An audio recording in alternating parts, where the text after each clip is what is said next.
ഷാരൂഖ് ഖാൻ, അക്ഷയ് കുമാർ, രജനീകാന്ത് തുടങ്ങിയ സിനിമാ താരങ്ങളൊക്കെ കഴിഞ്ഞ ദിവസം നരേന്ദ്രമോദിയുടെ സത്യപ്രതിജ്ഞാ ചടങ്ങിൽ പങ്കെടുത്തു. എന്നാൽ മോഹൻലാലിനെ വിളിച്ചിട്ട് ലാലേട്ടൻ അങ്ങോട്ട് പോയില്ല. മാധ്യമങ്ങളിലടക്കം പ്രചരിക്കുന്ന വാർത്തയാണ്. എന്തെങ്കിലും അടിസ്ഥാനമുണ്ടോ? മോഹൻലാലിനെ ആര് വിളിച്ചെന്നാ പറയുന്നത്? നരേന്ദ്രമോദി നേരിട്ട് വിളിച്ചു, എന്നിട്ടും മോഹൻലാൽ ചെന്നില്ല. പറയുന്നത് മോഹൻലാൽ പറഞ്ഞോ? ഇല്ല. മോദി പറഞ്ഞോ? ഇല്ല. പിന്നെ ആര് പറഞ്ഞു? മാധ്യമങ്ങളിലൂടെയൊക്കെ എല്ലാവരും അറിയുന്നുണ്ട്. ഇതാണ് ഒരു പൊതു സ്വഭാവം. ഇപ്പോൾ നമ്മുടെ മന്ത്രിമാർ കുറേ പേര് സത്യപ്രതിജ്ഞ ചെയ്യാൻ പോയി. സുരേഷ് ഗോപിയെ മോദി വിളിച്ചു. ജോർജ് കുര്യനെ മോദി വിളിച്ചു. എത്ര മന്ത്രിമാരായിരുന്നാലും സത്യപ്രതിജ്ഞ ചെയ്ത് 72 പേരെയും മോദി വിളിച്ചു കാണോ? ഒരു മിനിറ്റ് വെച്ച് നോക്കിയാൽ തന്നെ 72 മിനിറ്റായി. നരേന്ദ്രമോദി ഫോണെടുത്ത് 72 പേരെയും മോദി വിളിക്കുക. ഇത് സംഭവ്യമാണെന്ന് തോന്നുന്നുണ്ടോ? പ്രായോഗികമായിട്ട് 8000 പേരാണ് രജനീകാന്ത് ഉൾപ്പെടെ ഷാരൂഖ് ഖാൻ ഉൾപ്പെടെയുള്ള സെലിബ്രിറ്റി സൂപ്പർ താരങ്ങൾ. അവരുൾപ്പെടെ 8000 പേരാണ് ഇന്നലത്തെ സത്യപ്രതിജ്ഞാ ചടങ്ങിൽ പങ്കെടുത്തത്. 8000 പേരെയും മോദി വിളിച്ചിട്ടുണ്ടാകുമോ? ഉണ്ടാവില്ല. ഇതാണ് ഒരു നറേഷൻ. മോദി വിളിച്ചു, വന്നില്ല. അപ്പോൾ മോഹൻലാലിൻ്റെ കാര്യം മാത്രം നമുക്ക് എടുക്കാം. മോഹൻലാലിനെ കുറിച്ച് രണ്ടാമത്തെ അലിഗേഷനാണ് രാമക്ഷേത്രത്തിൻ്റെ പ്രതിഷ്ഠ ചടങ്ങിന് ക്ഷണം കിട്ടിയിട്ട് മോഹൻലാൽ പോയില്ല. മോഹൻലാലിന് നേരെ വലിയ സൈബർ ആക്രമണം നടന്നു. അദ്ദേഹത്തിൻ്റെ വാലിബൻ സിനിമ ഇറങ്ങുന്നതിന് തൊട്ട് മുമ്പായിരുന്നു. പല ഈ ഓൺലൈൻ സംഖ്യകളും രാമക്ഷേത്രത്തിൻ്റെ രാംലല്ലയുടെ പ്രതിഷ്ഠാ ചടങ്ങിൽ പങ്കെടുക്കാത്ത ആളാണ് മോഹൻലാൽ എന്ന് പറഞ്ഞ് ഇൻഡയറക്റ്റായിട്ട് മോഹൻലാലിന് നെഗറ്റീവ് ക്യാമ്പയിൻ ഓൺലൈനിൽ ഉൾപ്പെടെ നടത്തി. നമ്മളെല്ലാം കണ്ടത് സോഷ്യൽ മീഡിയയിൽ വലിയ ക്യാമ്പയിനായിരുന്നു. മോഹൻലാലിനെ ഏട്ടൻ എന്നൊക്കെ പറഞ്ഞിട്ട് ഏട്ടൻ്റെ നിലപാട് അങ്ങനെയാണ്, ഏട്ടൻ മുൻകാലങ്ങളിൽ ഇങ്ങനെയായിരുന്നു എന്നൊക്കെ പറഞ്ഞിട്ട് അവസാനം എന്നാലും ഏട്ടൻ പോകേണ്ടതായിരുന്നു. സിനിമയെ പേടിച്ചിട്ടാണോ പോകാത്തത്? ഈ സിനിമ പൊളിയും എന്ന് പേടിച്ചിട്ടാണോ പോകാത്തത് എന്ന തരത്തിൽ നിന്ദാസ്തുതി എന്ന് പറയുന്നത് പോലെ മോഹൻലാലിനെ പുകഴ്ത്തിക്കൊണ്ട് ഉയർത്തുന്ന ഒരു ക്യാമ്പയിൻ രാമക്ഷേത്ര പ്രതിഷ്ഠാ ചടങ്ങുമായി ബന്ധപ്പെട്ടതാണ്. സോഷ്യൽ മീഡിയയുടെ ശക്തി മുഴുവൻ നമ്മൾ കാണിച്ചു. പക്ഷേ അപ്പോഴും മോഹൻലാലിന് അന്ന് യഥാർത്ഥത്തിൽ അസൗകര്യം ഉണ്ടായിരുന്നോ? ആരും ആലോചിച്ചില്ല. നമുക്ക് ഓരോരുത്തർക്കും പ്രയോറിറ്റിയും അസൗകര്യങ്ങളും ഉണ്ട്. അദ്ദേഹം ഒരു നടനാണ്, അദ്ദേഹത്തിന് കമ്മിറ്റ് ചെയ്തിരിക്കുന്ന ഏതെങ്കിലും ഷൂട്ടുണ്ട്, വിദേശത്ത് പോകേണ്ടതുണ്ട്, അതിൻ്റെ ഒരുക്കങ്ങളുണ്ട്, ഇങ്ങനെ പല കാര്യങ്ങളുണ്ടാവാം. അതുമായി ബന്ധപ്പെട്ട് ഏതെങ്കിലും റീസണബിളായിട്ടുള്ള ജെനുവിനായിട്ടുള്ള കാരണം കൊണ്ടാണോ മോഹൻലാൽ രാമക്ഷേത്ര പ്രതിഷ്ഠാ ചടങ്ങിന് പോവാതിരുന്നതെന്ന് ആരും ആലോചിച്ചില്ല. എന്നിട്ട് മോഹൻലാൽ പോകാതിരുന്നത് നന്നായി എന്ന് പറയുന്ന കുറേ ആളുകൾ ഉണ്ടല്ലോ, ഇതിനകത്ത് ആരും പോകരുതെന്ന് ആഗ്രഹിക്കുന്ന ഒരു സെറ്റ്, അവരും മോഹൻലാലിനെ ഉപദ്രവിക്കുകയായിരുന്നു. അപ്പോൾ അതിനുശേഷം ഇപ്പോഴാണ് മോദി നേരിട്ട് വിളിച്ചിട്ട് മോഹൻലാൽ പോയില്ല. മോഹൻലാൽ ആരാ? മോദിയേക്കാളും വലിയതാണോ? ഇതിനാണോ മോഹൻലാലിനെ ഞങ്ങൾ സപ്പോർട്ട് ചെയ്യുന്നത് എന്നൊക്കെ ഒരു കൂട്ടം ആളുകൾ വിചാരിക്കുക. വലിയ നെഗറ്റീവ് ക്യാമ്പയിൻ. പക്ഷേ ഇവരാരും ആലോചിക്കുന്നില്ല മോദി പറഞ്ഞോ അല്ലെങ്കിൽ മോഹൻലാൽ പറഞ്ഞോ ഇവർക്കറിയില്ല. ഇന്ന് രാവിലെ മുതൽ നമ്മൾ കേൾക്കുന്നതാണ് സുരേഷ് ഗോപിക്ക് അതൃപ്തി, സുരേഷ് ഗോപി രാജിക്കൊരുങ്ങുന്നു. ആര് പറഞ്ഞു? ആരും പറഞ്ഞില്ല. രാവിലെ ഏഷ്യാനെറ്റിൽ അബ്ജോദ് പറയുന്നത് കേട്ടു. സുരേഷ് ഗോപിക്ക് അടുത്ത അതൃപ്തിയിലാണ്, നീരസത്തിലാണ്. അടുത്ത വൃത്തങ്ങൾ പറഞ്ഞു. ഏത് വൃത്തം? എവിടുത്തെ വൃത്തം? എന്ത് വൃത്തം? ഇല്ല, അടുത്ത വൃത്തം. അത് അടുത്തിരിക്കുന്ന വിനുവായിരിക്കാം അടുത്ത വൃത്തം. ഓരോ സ്റ്റോറികൾ ഇങ്ങനെ ഉണ്ടാക്കുകയാണ്. നമ്മൾ കഴിഞ്ഞ കുറേ ദിവസങ്ങളായി കേട്ട കുറേ നറേറ്റീവ്സ് ഉണ്ട്. ഒന്ന്, മോദി ദുർബലനായിരിക്കും, പ്രധാനപ്പെട്ട വകുപ്പുകൾ മോദിക്ക് കിട്ടില്ല, പ്രധാന വകുപ്പുകളെല്ലാം 4ഉം 5ഉം ക്യാബിനറ്റ് സ്ഥാനങ്ങൾ ചന്ദ്രബാബു നായിഡുവും നിതീഷ് കുമാറും ആവശ്യപ്പെടും. അതായിരുന്നു ഒരു നറേറ്റീവ്. സത്യപ്രതിജ്ഞ നടന്നപ്പോഴോ അതൊന്നും ആയിരുന്നില്ല. എല്ലാ പ്രധാനപ്പെട്ട വകുപ്പുകളും മോദിക്ക് തന്നെ കിട്ടി, അല്ലേ? ഇന്ന് മനോരമ എഴുതേണ്ടി വന്നു, NDA സർക്കാരല്ല, ഇത് വീണ്ടും മോദി സർക്കാർ തന്നെയാണ്. മോദിയുടെ ഇച്ഛയ്ക്കനുസരിച്ച് മന്ത്രിസഭ ഉണ്ടായി. രണ്ടാമത്തെ അത് കഴിഞ്ഞപ്പോൾ അടുത്ത നാറേറ്റീവ് എന്തായിരുന്നു? മോദി വരത്തില്ല എന്ന് പറഞ്ഞ് മോദി വരില്ല, വന്നാലും ഇന്ന് ഇലക്ഷന് മുമ്പ് പറഞ്ഞു, വന്നു കഴിഞ്ഞാൽ വന്നാലും ഭരിക്കാൻ പാടായിരിക്കും എന്ന് പറഞ്ഞിട്ട് അമിത്ഷാ മന്ത്രിയാവത്തില്ല. അമിത്ഷായോട് ചന്ദ്രബാബു നായിഡു നീരസം, നിതീഷ് കുമാറിന് നീരസം. ചന്ദ്രബാബു നായിഡുവിൻ്റെ ഇഷ്ടത്തിന് വിരുദ്ധമായി, നിതീഷിൻ്റെ ഇഷ്ടത്തിന് വിരുദ്ധമായി അമിത്ഷായെ ആഭ്യന്തരമന്ത്രിയാക്കില്ല. അതായിരുന്നു അത് കഴിഞ്ഞാൽ വീണ്ടും പറഞ്ഞു നദ്ദ മന്ത്രിസഭയിലേക്ക് വരുമെന്നൊരു റൂമർ വരുന്നപ്പോൾ അപ്പോൾ ഉറപ്പായി അമിത്ഷാ മന്ത്രിയാവത്തില്ല, അമിത്ഷാ BJP പ്രസിഡൻ്റ് ആവും. അവസാനം അമിത്ഷായും മന്ത്രിയായി.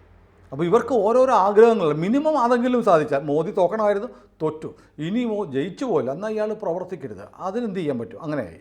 എന്നാൽ പിന്നെ ഇദ്ദേഹത്തിൻ്റെ അടുത്ത ആളായ അമിത്ഷാ വരരുത്, അതിനുവേണ്ടിയുള്ള ശ്രമം വെറുതെ ആഗ്രഹിക്കുകയാണ്. കടുത്ത കാമം കരഞ്ഞു തീർക്കുമെന്ന് പറഞ്ഞാൽ കേരളത്തിലെ ഒരു പറ്റം മാധ്യമ പ്രവർത്തകർ, ഇന്ത്യയിലല്ല, കേരളത്തിലെ, ഇന്ത്യയുടെ താഴത്ത് പാവയ്ക്ക പോലെ കിടക്കുന്ന ഇവിടുത്തെ കുറേ മാധ്യമ പ്രസ്റ്റിറ്റ്യൂട്ടുകൾ കുറേ ആളുകളുണ്ട് ഇവിടെ. അവരിങ്ങനെ സ്റ്റോറികൾ ഉണ്ടാക്കി വിടുക.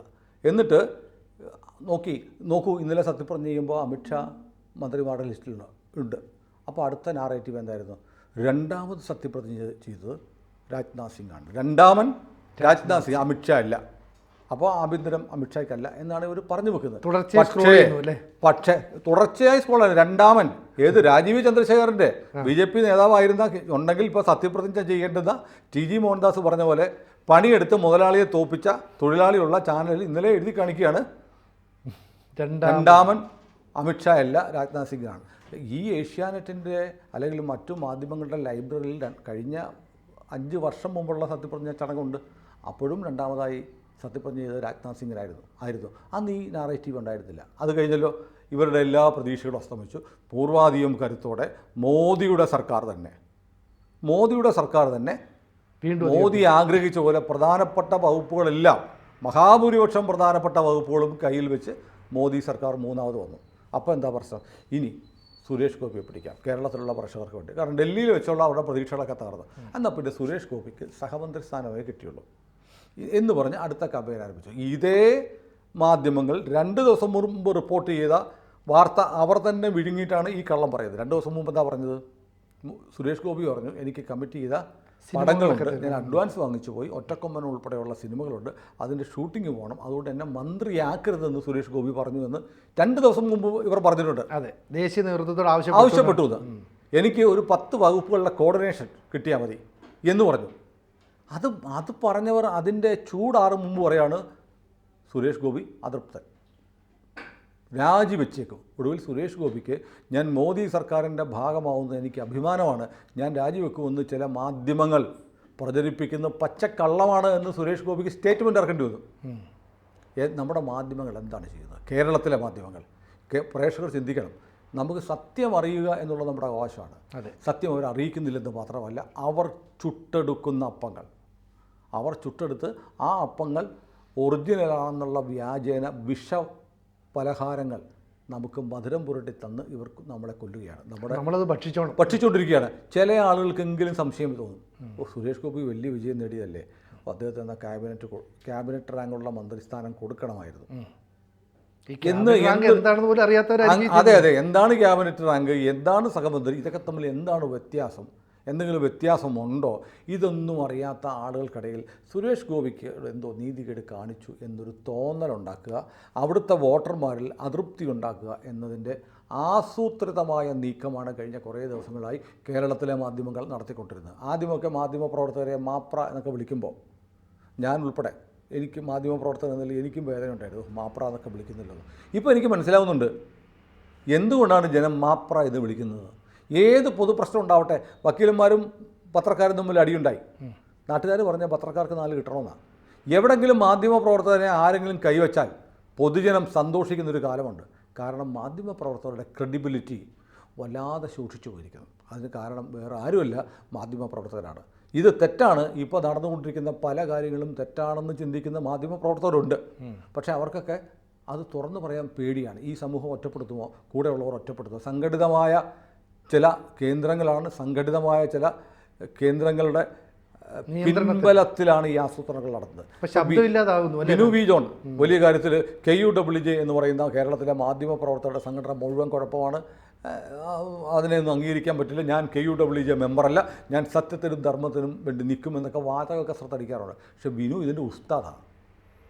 ഇവിടെ കേരളത്തിലെ മറ്റൊരു മാധ്യമപ്രവർത്തകൻ, ഒരു മാധ്യമപ്രവർത്തകർക്ക് രാഷ്ട്രീയമുണ്ടാകും, പക്ഷേ കുറച്ചെങ്കിലും നിഷ്പക്ഷമായിരിക്കണ്ടേ. മറ്റൊരു മാധ്യമപ്രവർത്തകൻ, മാതൃഭൂമിയിലെ ഒരു മാധ്യമപ്രവർത്തകൻ, എല്ലാവർക്കും അറിയാം, അതുകൊണ്ട് ഞാൻ പേര് പറഞ്ഞത്, അദ്ദേഹം തുള്ളിച്ചാടുകയായിരുന്നു മോദി വരില്ല എന്ന് പറഞ്ഞ്. വന്ന് കുറച്ച് സമയത്തേക്ക് മോദി ആ ചാനലിൽ വേറൊരു ചാനലിൽ പുറത്തേക്ക് പോയപ്പോൾ കാണുന്നില്ല, അവിടുത്തെ പ്രധാനപ്പെട്ട ചീഫ് എഡിറ്റർ ഉൾപ്പെടെയുള്ളവർ ഏതാണ്ട് ഭൂതാവിഷ്ടതരെ പോലെ തുള്ളിച്ചാടുന്നു, വീഴുന്നു. എന്നിട്ട് പറയുന്നത് അതാ ഇന്ത്യ മുന്നണി കേവല ഭൂരിപക്ഷത്തിന് അടുത്തെത്തുന്നു എന്ന് പറഞ്ഞ് എന്തൊരു നായ്ക്കൾ ഓരിയിടുന്ന പോലെയുള്ള അട്ടഹാസം ഇതും നമ്മൾ കണ്ടതാണ്. വേറൊരു മാധ്യമത്തിലൊരു മാധ്യമപ്രവർത്തക അവിടുത്തെ സീനിയർ എഡിറ്ററുമായിട്ട് പന്തയം വെക്കുന്നു. മോദി സർക്കാർ തിരിച്ചു വരുമോ? തിരിച്ചു വരത്തില്ല. വന്നാൽ ഞാൻ കാവി ഉടുത്ത് രുദ്രാക്ഷ ഇട്ട് വരും. സഖാവ് മാധ്യമപ്രവർത്തക ഇതും നമ്മൾ കണ്ടു. അപ്പോൾ മാധ്യമപ്രവർത്തകർ എങ്ങനെ ബയാസ്ഡായിട്ട് പക്ഷപാതപരമായി പെരുമാറുന്നു നമ്മൾ കണ്ടുകൊണ്ടിരിക്കുക. ഓരോ നിമിഷവും ഒരു കള്ളം പറയുകയാണ്. ഇത് പ്രവർത്തനമല്ല പ്രിയപ്പെട്ട എൻ്റെ സഹപ്രവർത്തകരെ, സുഹൃത്തുക്കളെ എന്ന് പറയാൻ കൂടി ഞാൻ ഈ അവസരം ഉപേക്ഷിക്കുകയാണ്. ഇത് പറയുന്നതിൻ്റെ പേരിൽ, ഇത് തുറന്നു പറയുന്നതിൻ്റെ പേരിൽ നമുക്ക് ഒരുപാട് ശത്രുക്കളുണ്ടാകും. പക്ഷേ ആരെങ്കിലും സത്യം പറയട്ടെ. മാധ്യമപ്രവർത്തനം എന്ന പേരിൽ മാധ്യമപ്രവർത്തനത്തെ വ്യഭിചരിക്കുന്ന പരിപാടിയാണ് കേരളത്തിലെ ഒരുപറ്റം മാധ്യമപ്രവർത്തകർ ചെയ്തുകൊണ്ടിരിക്കുന്നത്. അതിൻ്റെ ഭാഗമാണ് മോഹൻലാലിനെ വിളിച്ചു, മോഹൻലാൽ പോയില്ല. അപ്പോൾ മോഹൻലാൽ എന്ന് പറയുന്ന ആൾ ഒരു ഹിന്ദു വിശ്വാസിയായ, ഹിന്ദുമത ആശയങ്ങൾ മുറുകെ പിടിക്കുന്ന ഒരാൾ, ഒരു സനാതനിയായ സിനിമാടനാണ്. അതിൻ്റെ പേരിൽ തന്നെ അദ്ദേഹത്തിന് വലിയ ശത്രുതയുണ്ട്. സഖാക്കളും സുഡാപ്പികളും മോഹൻലാലിനെ അറ്റാക്ക് ചെയ്തുകൊണ്ടിരിക്കുക. അപ്പോൾ മോഹൻലാലിന് കൂടെ നിൽക്കുന്ന ഒരു ജനവിഭാഗം ആളുകളുണ്ട്. അവരെ കൂടെ മോഹൻലാലിന് എതിരാക്കുക, ആ ഒരു സ്ട്രാറ്റജിയാണ്. മോഹൻലാലിനെ മറ്റവർക്ക് വേണ്ട, അവരെന്തായാലും സ്വീകരിക്കുക. കാരണം അദ്ദേഹത്തിൻ്റെ പേര് മോഹൻലാൽ എന്നാണ്. ഈയിടെ ഒരു നടൻ അഭിമാനപൂർവ്വം പറഞ്ഞു കേട്ടില്ലേ, സുഡാപ്പി ഫ്രം ഇന്ത്യ. തലയിൽ ഈ പലസ്തീനികൾ കെട്ടുന്ന ആ തുണിയൊക്കെ കെട്ടിയിട്ട് സുഡാപ്പി ഫ്രം ഇന്ത്യ എന്ന്, അതായത് സുഡാപ്പിയാണെന്ന് സ്വയം അവകാശപ്പെടാൻ. സുഡാപ്പി എന്നൊക്കെ നമ്മൾ വിളിക്കുന്ന പോപ്പുലർ ഫ്രണ്ടുകാരെയാണ് അല്ലേ? പോപ്പുലർ ഫ്രണ്ട് ജയിലിൽ കിടക്കുന്ന രാജ്യം 2047 ഇന്ത്യയുടെ ഭരണം പിടിച്ചെടുത്ത് ഇസ്ലാമിക രാജ്യമുണ്ടാക്കും എന്നു പ്രഖ്യാപിച്ച പോപ്പുലർ ഫ്രണ്ടിനെ നിരോധിച്ച് അവരെ ജയിലിലിട്ടിരിക്കുക. അവരെയാണ് സുഡാപ്പി എന്ന് വിളിക്കുന്നത്. അപ്പോൾ ഒരു യുവനടൻ നിരവധി തവണ ഒരുപാട് മയക്കുമരുന്ന് ഉപയോഗം എന്നുള്ള ആക്ഷേപം വന്നു, പിന്നെന്താ നിർമ്മാതാക്കളെ പറ്റിച്ചു എന്നുള്ള ആക്ഷേപം വന്നു. അങ്ങനെയൊക്കെ പറഞ്ഞ യുവനടൻ തലയിൽ അവർ കിട്ടുന്ന പുള്ളിക്കുത്തുള്ള തുണി ചുറ്റിയിട്ട്, അതിനെന്തോ ഒരു പേരുണ്ട് എനിക്കറിയില്ല, ചുറ്റിയിട്ട് പോസ്റ്റ് ഇട്ടു സുഡാപ്പി ഫ്രം ഇന്ത്യ എന്ന്. ഇങ്ങനെയൊക്കെ ചിന്തിക്കുന്ന ആളുകളുണ്ട്. അപ്പോൾ മോഹൻലാലിനെ എങ്ങനെയെങ്കിലും ഡീഗ്രേഡ് ചെയ്യുക, അദ്ദേഹത്തിന് കിട്ടുന്ന സപ്പോർട്ട് കൊടുക്കുന്ന ജനവിഭാഗങ്ങളിൽ ആശയക്കുഴപ്പം ഉണ്ടാക്കുക, ഇതിൻ്റെയൊക്കെ അജണ്ടയുടെ ഭാഗമായി ഇപ്പോൾ മാധ്യമങ്ങൾ രണ്ടാമതൊരു കളി കളിക്കുകയാണ്. ഈ പറയുന്ന വാർത്ത കൊടുത്ത് മോഹൻലാലിനെതിരെ ഒരു ഹിഡൻ അജണ്ടയുമായി മുന്നോട്ട് പോകുന്ന ഇതേ മാധ്യമപ്രവർത്തകർക്കും ഓണം, വിഷു ഒക്കെ വരുമ്പോൾ, പുതുവർഷം ഒക്കെ വരുമ്പോൾ മോഹൻലാലിനെ വേണം. അപ്പോൾ കെഞ്ചി പോയി കുമ്പിട്ട് നിൽക്കും. മാറിക്കഴിയുമ്പോഴോ പിന്നിൽ നിന്ന് കുത്തും, ബാക്ക് സ്റ്റാബ് ചെയ്യും. ഇപ്പോൾ കേരളത്തിലെ മാധ്യമപ്രവർത്തകർ ഇന്ന് നടത്തിക്കൊണ്ടിരിക്കുന്ന നെറികെട്ട നാടകത്തിൻ്റെ ഏറ്റവും അവസാനത്തെ ഒരു എപ്പിസോഡാണ് മോഹൻലാലിനെ മോദി വിളിച്ചു എന്നിട്ടും പോയില്ല എന്നുള്ളത്. മോദി, നമ്മളിപ്പോൾ BJP വൃത്തങ്ങളുമായി ബന്ധപ്പെട്ട് ഒന്ന് ക്രോസ് ചെക്ക് ചെയ്തു. ഈ ചടങ്ങിൽ ആരെയും മോദി വിളിച്ചിട്ടില്ല. പക്ഷേ മോദിയുടെ ഓഫീസ് വിളിച്ചിട്ടുണ്ട്. പ്രധാനമന്ത്രിയുടെ PMOയിൽ നിന്ന് നിങ്ങൾ ഈ പരിപാടിയിൽ പങ്കെടുക്കണം. ഇപ്പോൾ കേരളത്തിൽ നിന്ന് പങ്കെടുക്കേണ്ട ആരൊക്കെയാണെന്ന് വെച്ചാൽ ഒരു ലിസ്റ്റുണ്ട്. ആ ലിസ്റ്റ് അപ്രൂവ് ചെയ്തിട്ട് കേരളത്തിലെ BJPയുടെ ഓഫീസിൽ കൊടുക്കും. ഉദ്ഘാടന BJP പരിപാടിയാണല്ലോ, BJPയുടെ സർക്കാർ അധികാരത്തിൽ എത്തുന്നു. ആ സത്യപ്രതിജ്ഞ ചടങ്ങിൽ പങ്കെടുക്കേണ്ടുന്ന അവരുടെ ലിസ്റ്റ് തയ്യാറാക്കി അത് BJP ഓഫീസിൽ കൊടുക്കും, ഡൽഹിയിൽ നിന്ന് അപ്രൂവൽ കിട്ടിയിട്ട്. എന്നിട്ട് അവരെ BJP ഓഫീസിൽ വിളിച്ച് പറയും. ഇനി മന്ത്രിസ്ഥാനം ഏൽക്കാനുള്ളവരെയാണെങ്കിൽ മന്ത്രിസഭയ്ക്ക് അതിന് വേണ്ടിയിട്ടുള്ള പ്രത്യേക സമിതി പ്രധാനമന്ത്രിയുടെ നേതൃത്വത്തിൽ ചേർന്നിട്ട് എന്ത് ചെയ്യും, അവരുടെ PMO ആ ലിസ്റ്റ് ഉണ്ടാക്കി PMOയിൽ നിന്ന് വിളിക്കും. ഇതാണ് സംഭവിച്ചത്. പ്രധാനമന്ത്രിയുടെ ഓഫീസിൽ നിന്ന് വിളിക്കും. മോഹൻലാലിനെ അല്ല, മന്ത്രിമാരാവാനുള്ളത് സുരേഷ് ഗോപിയെയും ജോർജ് കുര്യനെയും ഒന്നും വിളിച്ചത് പ്രധാനമന്ത്രിയല്ല. ജോർജ് കുര്യൻ പറഞ്ഞിട്ടുണ്ട്, എനിക്കല്ല, PMOയിൽ നിന്ന്, PMന്റെ ഓഫീസിൽ നിന്ന് വിളി വന്നു, രാവിലെ PMOയിൽ വരണം, ചായ സൽക്കാരമുണ്ട് എന്ന് പറഞ്ഞു. ചായ സൽക്കാരത്തിന് പോയി. ഇവിടെ 105ഓളം പേരായിരുന്നു സത്യപ്രതിജ്ഞാ ചടങ്ങിന് സാക്ഷ്യം വഹിക്കാൻ ക്ഷണിക്കപ്പെട്ടത്. ആ കൂട്ടത്തിൽ ശോഭാ സുരേന്ദ്രൻ ഉണ്ടായിരുന്നു, ജോർജ് കുര്യൻ ഉണ്ടായിരുന്നു. അങ്ങനെ എല്ലാവരും, ക്ഷണം കിട്ടിയ എല്ലാവരും ദില്ലിക്ക് പോയി. ദില്ലിയിൽ എത്തിക്കഴിഞ്ഞപ്പോൾ കുര്യന് തലേദിവസം ഒരു ജോർജ് കുര്യന് ഫോൺ വരുന്നു, നാളെ 11 മണിക്ക് ഒരു കോൾ വരും, ആ കോൾ അറ്റൻഡ് ചെയ്യണം എന്ന് പറയുന്നു. 11 മണിക്ക് കോൾ വരുന്നു. കാരണം ഒരുപാട് കോളുകൾ വരും, ചിലപ്പോൾ നമ്മൾ കാണാതെ പോകും, ഫോൺ സൈലൻ്റ് ആയിരിക്കും, വേറെ ബിസി ആയിരിക്കും. അതുകൊണ്ട് അത് മിസ്സാവാതിരിക്കാൻ വേണ്ടി മുന്നറിയിപ്പ് 11 മണിക്ക് ഒരു കോൾ വരും, ആ കോൾ അറ്റൻഡ് ചെയ്യണം എന്ന് ആദ്യത്തെ കോൾ വരുന്നു. 11 മണിക്ക് പിറ്റേന്ന് കോൾ വന്നു, അദ്ദേഹത്തോട് പറയുന്നു ഒരു ചായ സൽക്കാരം കൊണ്ട് വരൂ എന്ന് പറഞ്ഞു. അപ്പോഴാണ് ഈ ചായ സൽക്കാരം എന്ന് പറയുന്നത് എന്താണ് ഒരു അപ്പോഴും ധാരണയില്ല. എന്നാൽ പിന്നെ എന്തെങ്കിലും പ്രധാനപ്പെട്ട സ്റ്റേറ്റ് ലീഡർഷിപ്പിലുള്ള ആളാണ്, നാഷണൽ മൈനോറിറ്റി കമ്മീഷൻ്റെ വൈസ് ചെയർമാനായിരുന്ന ആളാണ്. അതുകൊണ്ട് അദ്ദേഹത്തെ ഒരു ചായ സൽക്കാരത്തിന് പ്രധാനമന്ത്രി അധികാരം വലിക്കുന്നതിന് മുമ്പ് വിളിച്ചതാണ് എന്നും കരുതാം. അങ്ങനെ അവിടെ പങ്കെടുക്കുമ്പോഴാണ് നിങ്ങൾ എൻ്റെ മന്ത്രിസഭയിൽ അംഗമാകാൻ പോവുകയാണെന്നുള്ള വിവരം കൈമാറുന്നത്. ഇത് ജോർജ് കുര്യന് മാത്രമല്ല, ഈ സത്യപ്രതിജ്ഞ ചടങ്ങിൽ പങ്കെടുത്ത ബഹുഭൂരിപക്ഷം മന്ത്രിമാരുടെയും അനുഭവം അതാണ്. പക്ഷേ ഒരുപക്ഷെ സീനിയർ മോസ്റ്റ് ആയിട്ടുള്ള രാജ്നാഥ് സിംഗിൻ്റെയും അമിത്ഷായുടെയും ഒന്നും അനുഭവം ആയിരിക്കില്ല. അപ്പോൾ ഇതാണ് ഇതിൻ്റെ പ്രൊസീജിയർ, പ്രോട്ടോക്കോൾ, വാസ്തവം. പക്ഷേ ഇതെല്ലാം മറച്ചു വെച്ചിട്ട് മാധ്യമങ്ങൾ ഉണ്ടാക്കുന്ന അതീവ ജുഗുപ്സാവകമായ ഒരു കുൽസിത നീക്കമാണ് നടന്നുകൊണ്ടിരിക്കുന്നത്. ഇനിയും ഇവർ ഈ കഥകൾ ആവർത്തിച്ചുകൊണ്ടിരിക്കും. അവരുടെ ലക്ഷ്യം മോദിയായിരുന്നു, BJP സർക്കാരായിരുന്നു, അമിത്ഷായായിരുന്നു, സുരേഷ് ഗോപിയായിരുന്നു, ഇപ്പോൾ മോഹൻലാലും കൂടെ ആ പട്ടികയിൽ വന്നിരിക്കുകയാണ്. ഇവരിങ്ങനെ വിഷം ചീറ്റിക്കൊണ്ടേയിരിക്കും കുറേ ദിവസമല്ല, അടുത്ത 5 വർഷവും. അത് ഇപ്പോൾ തന്നെ നമ്മൾ ഇൻറ്റൻസീവായിട്ട് നമ്മൾ മനസ്സിലാക്കി. ഈ സർക്കാർ അധികാരത്തിലെത്തിയിട്ട് 24 മണിക്കൂറായില്ല. അതിനു മുമ്പേ ഇവർ വളരെ ഇൻറ്റൻസീവായിട്ട് സർക്കാർ വിരുദ്ധ കമ്പയിൻ ആരംഭിച്ചു കഴിഞ്ഞു. ഇനി അടുത്ത 5 വർഷക്കാലമുണ്ട്. എന്തൊക്കെ വിഷമായിരിക്കും ഇവർ ചീറ്റുക?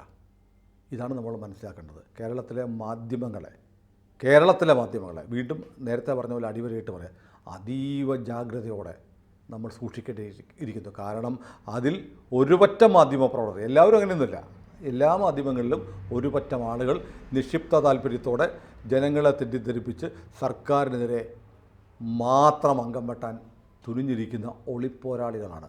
അവരുടെ ചാവേറാക്രമണം ഏതു നിമിഷവും ജനങ്ങൾക്ക് നേരെ ഉണ്ടാവും.